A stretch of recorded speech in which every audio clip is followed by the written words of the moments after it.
እግዚአብሔር ያበርህ ሊተ ወያድኅነኒ ምንትኑ ያፈርሃኒ እግዚአብሔር ምእመና ለሕይወቴ ምንትኑ ያደነግጸኒ። እግዚአብሔር ብርሃኔና መድኃኒቴ ነው፣ የሚያስፈራኝ ማን ነው? እግዚአብሔር የሕይወቴ መታመኛዋ ነው፣ የሚያስደነግጠኝ ማን ነው? ክፉዎች አስጨናቂዎች ጠላቶችም ሥጋዬን ይበሉ ዘንድ በቀረቡ ጊዜ እነርሱ ተሰናከሉና ወደቁ። በስመ አብ ወወልድ ወመንፈስ ቅዱስ አሐዱ አምላክ አሜን። በዓለም ላይ የምትኖሩ ኦርቶዶክሳውያን እግዚአብሔር ልጆች ሰላም እግዚአብሔር ይብዛላችሁ። መጋቢት 15 ቀን የገብርኄር ሳምንት ዕለተ ሰሉስ በ15 ቅዱስ ቂርቆስ ቅድስት ኢየሉጣ። በዚህ ዕለት በጠዋት ላይ የሚቀርበውን ስብሐተ ነግ ከጾመ ድጓ ውስጥ ያለውን የዕለተ ማክሰኞ መጋቢት 15 ቀን እሱን በተመለከተ አጭር መረጃ ሰጣችኋለሁ። ሊቃውንቱ የጧት ጸሎት፣ የጧት ምስጋና እግዚአብሔርና ሕዝበ እግዚአብሔርን የሚያገናኙበት የምስጋና ክፍል ነው። ከኔ ጋር ደግሞ ትናንት ላይ እንደተማማርነው ዛሬ ላይም እንማራለን። መነሻ የምናደርገው እንግዲህ እዝል የሚባለውን ህየንተ ግዕዝ ዜማው 3 ነው። እዝል አለ፣ ግዝ አለ፣ አራራይ አለ። የትናንቱ ለምሳሌ እዝል ነበረ። ዛሬ ደግሞ ህየንተ እዝል ግዙ ያው እዝሉ ነው ቀርቧል ማለት ነው። የምስጋናው መግቢያ ማለት ነው። ይሄ ምን ይላል? ከዚያ ውስጥ በወሰድነው መዝሙር 27 ቁጥር 1 ላይ ልበ አምላክ ዳዊት እግዚአብሔር ብርሃኔና እግዚአብሔር ያበርህ ሊተ። አዎ እግዚአብሔር ብርሃኔና መድኃኒቴ ነው። በዚህ ርዕስ ነው የምነጋገረው። እግዚአብሔር ብርሃኑ፣ እግዚአብሔር አምላኩ፣ እግዚአብሔር ጠባቂው፣ እግዚአብሔር መጋቢው፣ እግዚአብሔር አኗሪው፣ እግዚአብሔር አልባሹ፣ እግዚአብሔር የሚያጠጣው፣ እግዚአብሔር የሚመግበው ሰው ምን ያስጨንቀዋል? ምን ያስጨንቀዋል? ለዚህ ነው ቅዱስ ጴጥሮስ የሚያስጨንቃችሁን ሁሉ በእርሱ ላይ ተውት። በማን? በእግዚአብሔር ላይ። ሲጀመር እኮ እግዚአብሔር ሰውን ሲፈጥረው ወገብሮ እግዚአብሔር ለአቡነ አዳም እግዚአብሔር አዳምን ፈጠረው ይላል ኦሪት ዘፍጥረት ምዕራፍ 2 ቁጥር 7 ላይ ወአንበሮ ውስተ ገነት በገነት አስቀመጠው ይላል። አያችሁ፣ ፈጠረው አስቀመጠው ይላል። ይብቻ አላለም። 4 መሰረታዊ ስጦታዎችን ሰጠው ይላል። የመጀመሪያው ልብስ ነው፣ ጸጋ እግዚአብሔር። ሁለተኛው ምግብ ነው፣ በገነት ያለ ነገር ድካም የሌለው። ሶስተኛው ደግሞ መጠለያ ነው፣ መኖሪያ። ዛሬ ሰዎች የሚጨነቁበት እነዚህ 3 መሰረታዊ ነገሮች ናቸው። የሚበላው የሞላው እንዳለ የሚበላው አጦ ቆሻሻ መጣያ ገንዳ ላይ ሰዎች የጣሉትን የሚበላ አለ። የሚለብሰው አጦ የተቀዳደደ የሚለብስ አለ።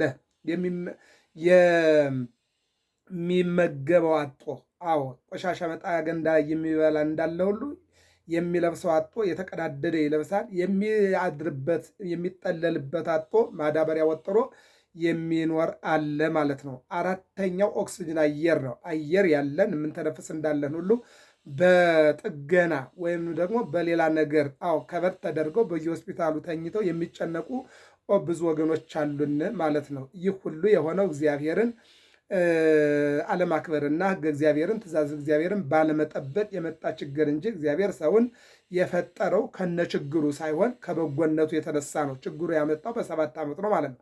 አሁን ደግሞ እግዚአብሔር ሰውን ከነችግሩ በዝናብ አበቅሎ በፀሐይ አብስሎ ይመግባል፣ ያኖራል። ስለዚህ እግዚአብሔር ብርሃኔና መድኃኒቴ ነው አለ። የሚያስፈራኝ ማን ነው አለ። እንደውም ዝቅ አለና መዝሙር 22 ላይ ኢይፈርሆ ለእኩይ እስመ አንተ ምስሌ፣ እግዚአብሔር ሆይ አንተ ከኔ ጋር ነህና ክፉን አልፈራም አለ። አንበሳውን አልፈራም ይልቁንም እጥለዋለሁ፣ ጎልያድን አልፈራም አንተ ከኔ ጋር ነህና በእንተ ስም ወድቋል አለ። አሚሃ ወድቀ በኃይለ እግዚአብሔር፣ በእግዚአብሔር ኃይል ወደቀ ነው ያለው። ስለዚህ ምን አለ? የሚያስፈራኝ ማን ነው አለ። እግዚአብሔር ከኔ ጋር ከሆነ ማን ያስፈራኛል አለ። ጨለማ ነው? አዎ ብርሃን ባለበት ጨለማ የለም አለ። ሞት ነው አለ። ሞት እግዚአብሔር ባለበት ሞት የለም፣ ሕይወት ነው አለ። ረሃብ ነው አለ። ቅዱስ ጳውሎስም ከእግዚአብሔር ፍቅር ከክርስቶስ ፍቅር ማን ይለየኛል አለ ሮሜ 8 ላይ። ስደት ነው በፍጹም፣ መራብ ነው በፍጹም፣ መራቆት ነው በፍጹም፣ መውደቅ ነው በፍጹም። አዎ ከእግዚአብሔር ፍቅር ከክርስቶስ ፍቅር የሚለይ የለኝም አለ።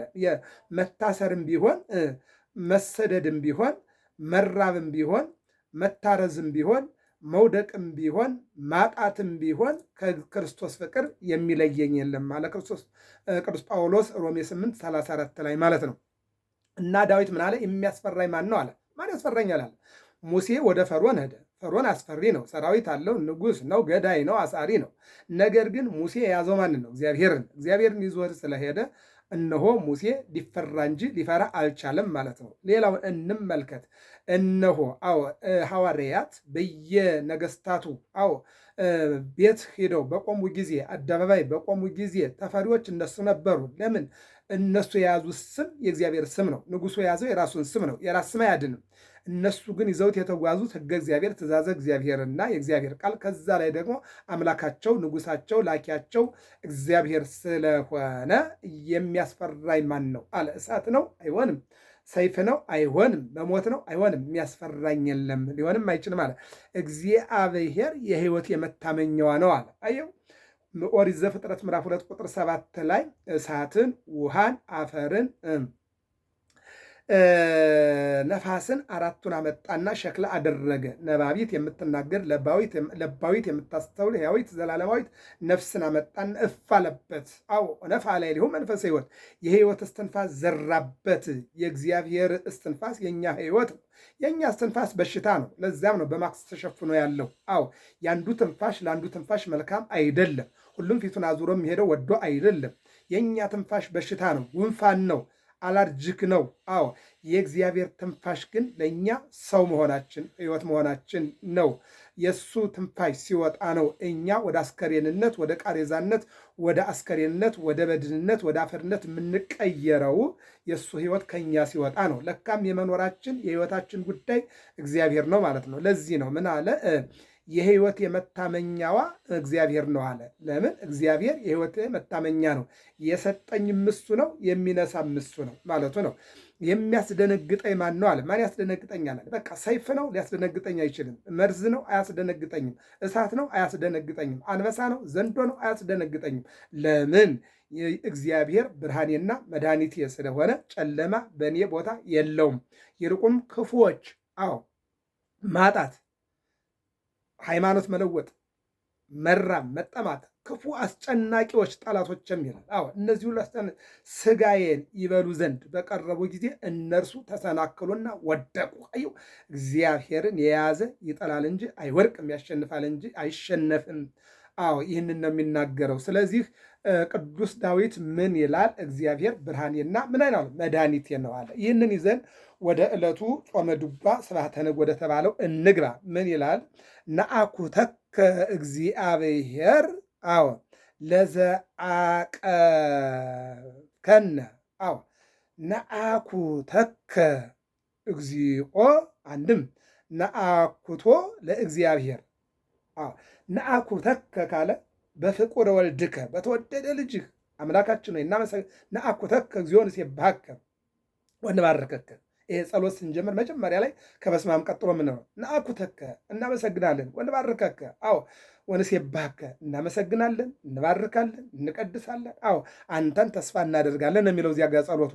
ወደ ጾመ ድጓው ስንመጣ ደግሞ ነአኩቶ ለእግዚአብሔር ለዘአቀበነ ወአንቀሐነ እምንዋም ስንተኛ እንድንተኛ ላደረገ እንቅልፍ ሲይዘን ለጠበቀን ከተኛን በኋላ እንድንነቃ ያደረገን። እንቅልፍ ሶስት አይነት ባህሪ አለው። አንደኛ ስንተኛ ነፍሳችን ወጥቶ አይደለም፣ ከነ ነፍሳችን እያወቅን ነው የምንተኛው። እያወቅን ነው የምንተኛው። ሁለተኛ የምንተኛው እንደምንነሳ አውቀን ነው። ሶስተኛ የምንተኛበት ጊዜ ትንሽ ጊዜ ነው። ስለዚህ ምን አለ? ነአኩቶ ለእግዚአብሔር